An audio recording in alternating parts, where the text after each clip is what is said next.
Hello friends and enemies, welcome to your final Romancelandia of 2024. Wild! It is a little early, but with how the holidays were falling, I just wanted to make sure this was up. And I can give you my predictions of what the end of year dramas will be, but boy, was it a time this month. Honestly, it felt both, it has been quick, but also very, very long. Because I feel like we've had a lot of cyclical drama already about numbers at the end of the year and things like that, which... not really a surprise, but let's dive directly into the chaos. As always, there will be timestamp down below if you want to hop around, anything specific. I've tried to lump things together, and then at the end, I'm going to do a recap of what I think were like the big items of 2024. Non-comprehensive, because my god, so much happened. Alright, let's dive in. So first up, a monster romance author, Zoe Ashwood, posted, I'm going to put up a screenshot of this TikTok, where she talked about the name of her new orc hero in a book that she's writing actively. A lot of people, and I think you'd be wrong if you weren't upset kind of about this, were like, whoa, pump the brakes. That name is very close to something that you should not be saying. And Zoe's response was to ignore people and block them. So that's fantastic. And in doing so, she kind of just doubled down a little harder on it because she was like, no, it's not. That... yes, it is. I think you'd have to just be completely ignorant to not understand why that sounds very similar to another word that we don't use. So, Zoe refused to listen to feedback, obviously. So for me, this entire situation was another reflection of why, I struggle to read orc books, and certain monster authors just don't vibe for me because you can, if you are at any capacity aware of racial stereotypes, I think you can see the racial stereotypes very often in monster romance books. And I love a monster romance book, but we have to be aware of how those racial stereotypes play in. Orcs especially rely on a savage stereotype and often stereotypes of black men for the heroes. It's gross. It's gross. We have to recognize how monster romances are leaning on stereotypes for other people that are not white and how damaging that can be for those people, and how people will read these but they won't read books by authors of color, which is also part of that conversation in my opinion. We're not gonna have a full conversation today. We've had the conversation before here. But yeah, I think it's just really yikes. Yikes on bikes, y'all. So I will say Zoe did come around eventually and emailed her email subscribers, I guess. Her newsletter subscribers, deleted the video and has changed the name. I don't know. I personally won't be reading this author because I still don't even know if she unblocked the people she blocked for calling her out. Did she do any of it? I don't know. I don't know if she did. Either way, it's really, really gross behavior. Next up, we have Lit in the Low Country. Basically, so I have been struggling to piece together Lit in the Low Country because it's so scattered, but authors dropped out post-election because it was found out that the organizer's husband is a Trump supporter, and this event happens in South Carolina, that is the Low Country, in Charleston, South Carolina, which is the Low Country because you're down from the mountains. In case you didn't know, now you know. Taught you a thing. So Lit in the Low Country, which I think is less than, I don't know, had Troy Duran, who was in last month's Romancelandia, apologized for his behavior or something around him being the reason that people were dropping out of the event or something. And I was like, Troy, you are not the reason. I know that. But then I was digging through and watching some videos. Authors like Emily Rath and L.M. Drew have dropped out of the event due to the fact that when the organizer was asked by influencers that were attending the event about their protection policies in place for all the underrepresented authors attending, ranging from Black to queer to Indigenous, whatever, whoever was going, what protections were being in place to make sure they were safe at this event. And they kind of just pushed back, no, that's not a thing. Which seems very icky to me. And then it's just kind of turned into all these people kind of dropping off the event, including people like Emily Rath, who they're still using as of the other day to promote the event as though she's attending. And she's said on her platform she will not be there because she's moving now this year. I'm a little sad about it because it was an event I'd liked to have attended at some point because I love Charleston's beautiful. Charleston also has a really deep history around racism and the slave trade and all these things. And, we need to consider that when you go there and are hosting an event there maybe. I don't know. Wild concept. It's like that event in Georgia, right? There's a lot of cultural considerations to be put in place. There are certain things there that are just amazing to see, but you also have to reckon with the past. If you have more clarity on lit in the Low Country, please let me know in the comments, because I truly was like reading things and just getting more and more confused. So I'd be curious to hear. Next, a reoccurring person is back, and I'm gonna highlight this very briefly, and I'll link to a YouTube video down below for y'all to watch if you're curious. Piper CJ is back in the conversation. Actually, there'll be 2 videos linked. She writes romantasy kind of,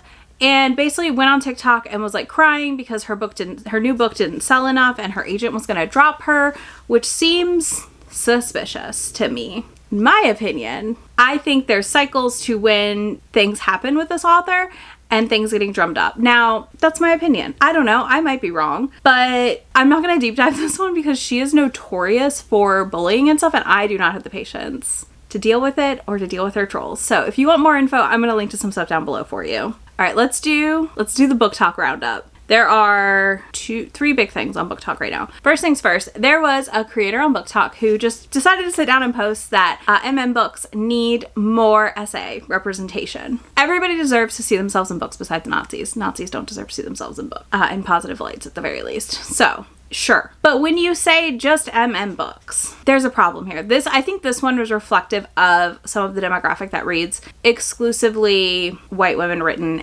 books, right? And again, we should not force people to out themselves to write these books or stories, but I think there's something to be said when the exclusivity of reading one thing specifically, and like you don't seem to read from the selection of authors who write this that are openly out and proud about their identities, which again, everyone's always processing their identities. I do not think we should again force people out, but you can read these and then also pair them with reading books from people who are out and open about it, right? And I don't think it's wrong to process or enjoy things via books, whether that is essay, dark romance, themes, things like that, right? Like that is absolutely valid and I see no issue with that. But would you feel okay if someone said MF books need more essay representation?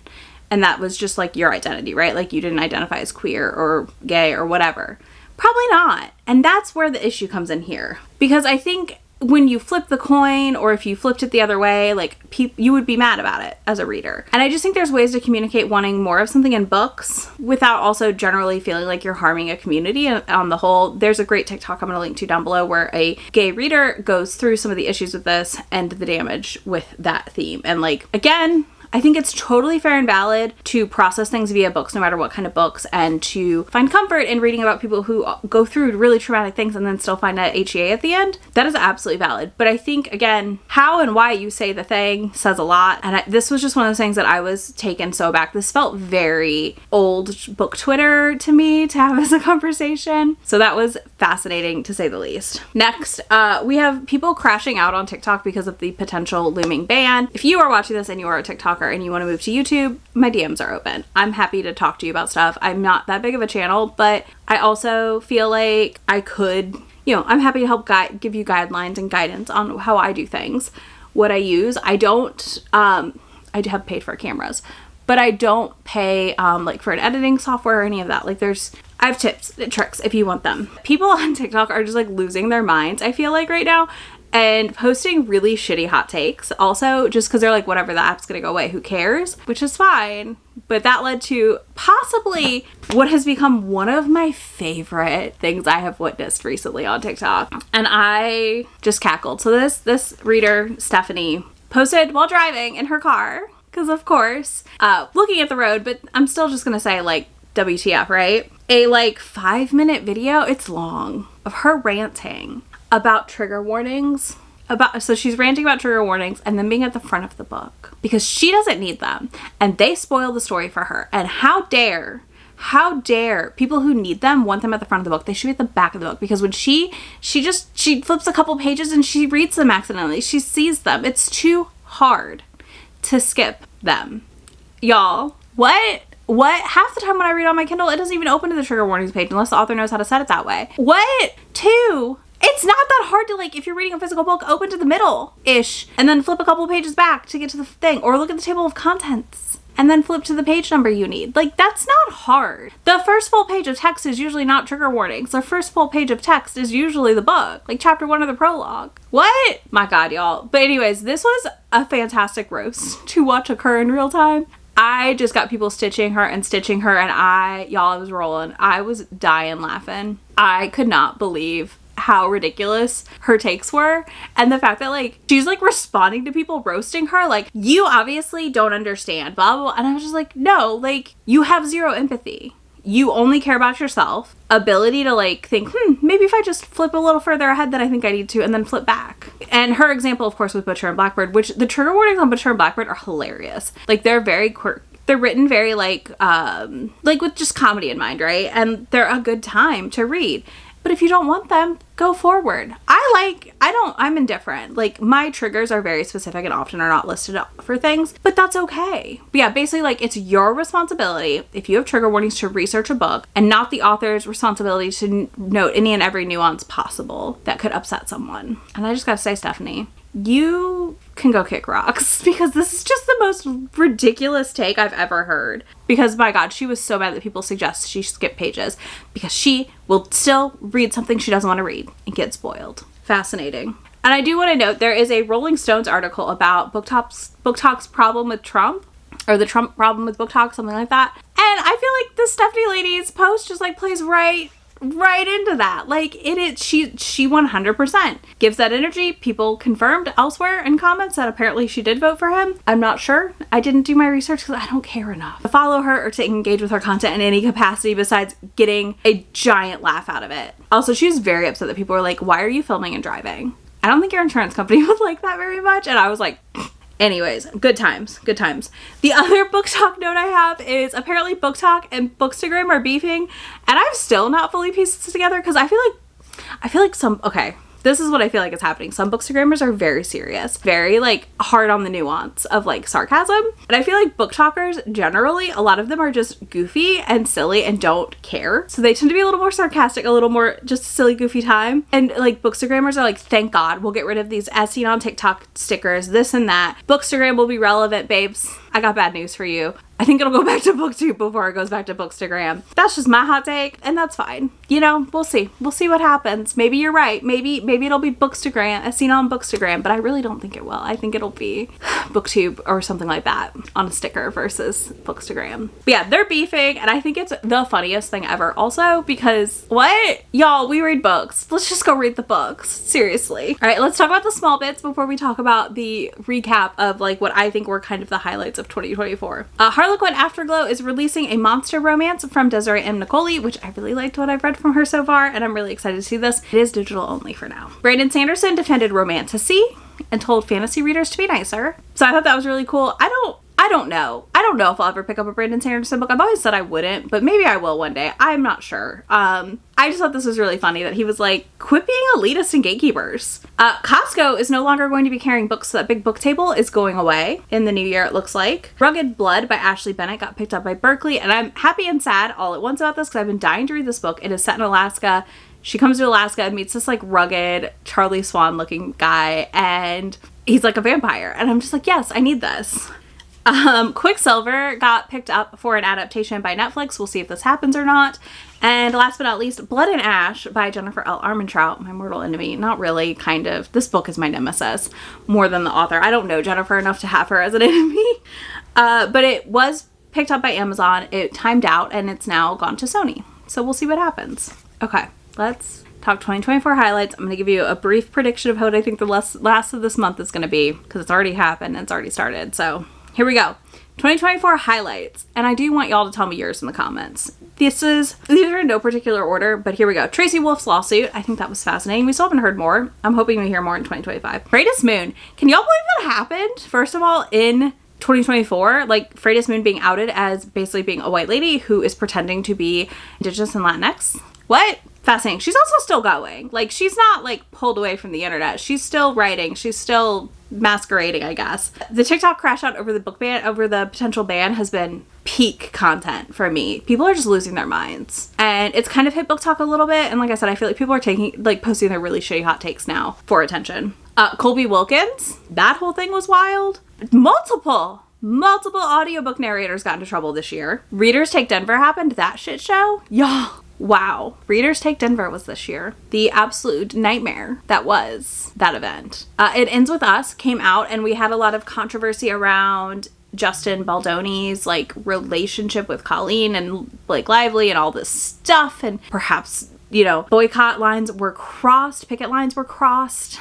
Who knows? We still have no confirmation. Then we had Callie's reading / Jacob's reading, dating, breakup, scamming for free books, him outing himself as a Trump supporter, and like, who cares? You should still follow me. Like, that was some interesting drama for people I've never heard of in my life. We had an unsolicited toy in a PR box for a Big Five publisher during a boycott, by the way. AI has run rampant this year. I feel like we have continued to see some authors double down on using it for covers and things, and some authors, you know, completely disavow it, while also seeing publishing houses start to disavow it as well. So that's fascinating to see. Cassie Raphael and Wade Wilson. So Wade Wilson was that guy that murdered 2 women in Florida, and BookTok thirsted over him.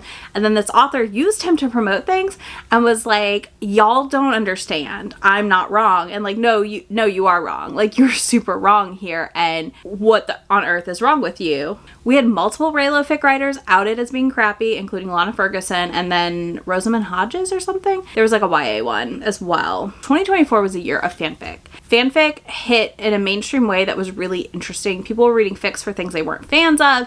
We saw what that looked like and how the dissolution of fanfic etiquette is happening. You know, people are not interacting on authors' works. They don't seem to grasp that authors are also fans, that perhaps every fanfiction writer's goal is not to be published. They're just doing this because they enjoy it. Like, it's the accomplishment of a few, not the goal of all with being published. But I feel like we saw like a lot of that. We saw people not grasping why you don't review, like you don't like rate and review fanfic publicly, things like that. It's fascinating to see, y'all. And then we also saw so much fic picked up for publication that started in 2024 and 2025 releases coming our way. Like, it was the year of fanfic in a weird way. Kira Lewis was the queen of BookTok, according to the Kelly Clarkson show, and also nominated for like a diversity in reading award. That was bonkers to see as she was reading the turf of all turfs. Then last but not least, we have the St. Martin's Press boycott, which kind of ended, kind of didn't. Ended in an explosive situation of sorts. That was kind of interesting to see happen as well. So yeah, that is everything that I think is a highlight for 2024. Let me know what your highlights are, what things you think were just kind of interesting to see happen. And then a couple of 2025, like end of 2024 predictions of what discourse we're going to see. So like the next 2 weeks or so of the year. Is it 2 weeks? I guess it is about 2 weeks. Week and a half? I think it's a week and a half. Anyways, I think one of the big discourse things we're going to see continue to pop up, that seems to pop up every year. It's kind of popped up already some. How did you read so much? How dare you? How dare you read so much? And how dare what you read not be literature? Because I've deemed your reading to be at a volume that I don't agree with and thus is not valid. Yeah, we're going to see more of that. I've already seen some of it. It's coming. There's going to be even more weird takes on that. But yeah, or the discourse to be like, you don't have friends, you don't do anything, you don't this, you don't that. Babes, go watch my vlog. If you're someone who feels that way, go watch my vlogs, because you see me read and do things and see people and not read, but I'm still reading a lot. Anyways, it's all about prioritization of your hobbies. I do think we'll see a lot of that. I think we're going to continue to see a big crash out of people if TikTok ban goes through, which we're not going to know until early January. And if that does happen, I think you're going to see a bum rush to Bookstagram and other platforms for some people. And that is going to lead to an influx of like not great content. And I don't mean that like negatively, but like I just think you're going to see people like rehashing things they had go viral previously in hopes to regain the following they had on TikTok. And I don't blame them. It's just going to be a really interesting like first quarter if that ban goes through. And you're going to see a lot of people vanish into the wind, is my guess. The other guess I'm seeing for, I feel in my bones for 2025, I will make a bingo board. We'll share it at some point probably, is that I think we're going to see a big backlash against things like the term smut, which we've already seen some on and off. Things like,